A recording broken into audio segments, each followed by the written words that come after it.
নমস্কার সকলকে, ভ্যারাইটি টক চ্যানেলে সকলকে স্বাগত জানাই। আশা করি তোমরা যে যেখান থেকে আমার ভিডিওটি দেখছো তোমরা সকলে খুব ভালো আছো। আমি রত্না মল্লিক, আমি আবারও চলে এসেছি তোমাদের কাছে নতুন একটা ভিডিও নিয়ে।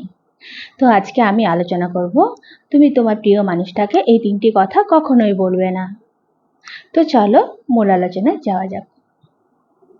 নাম্বার 1, তুমি তোমার পার্টনারকে তোমার অতীতে ঘটে যাওয়া কোনো ঘটনা কখনোই বলবে না। ধরো, তুমি যদি অতীতে কোনো কাউকে ভালোবাসতে, ঠিক আছে, সেই কথাটা যদি তুমি তোমার প্রিয় মানুষটাকে এখন বলো, তাহলে সেটা কিন্তু অসুবিধা হবে, আর এতে তোমাদের মধ্যে সম্পর্ক খারাপ হবে। তাই অতীতে ঘটে যাওয়া কোনো ঘটনা কখনোই কিন্তু তোমার পার্টনারকে বলবে না। নাম্বার 2, তুমি তোমার প্রিয় মানুষটির পরিবার সম্পর্কে কখনোই কিছু বলবে না। দেখো, একটা পরিবারে সবাই তো সমান হয় না, কেউ ভালো কেউ খারাপ, সব নিয়ে আমাদের পরিবার।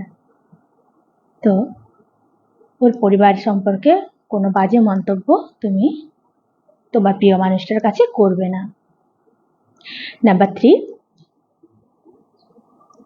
তোমার প্রিয় মানুষটি যদি তোমার কাছে কোনো আবদার করে, এটা নিয়ে তুমি কিন্তু তাকে খারাপ ভেবো না বা খারাপ কথা বলো না।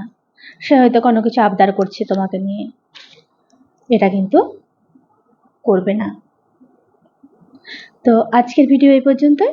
যদি ভিডিওটি তোমাদের ভালো লাগে তো প্লিজ চ্যানেলটি লাইক করবে, সাবস্ক্রাইব করবে, কমেন্ট করবে। ভিডিওটি দেখার জন্য ধন্যবাদ।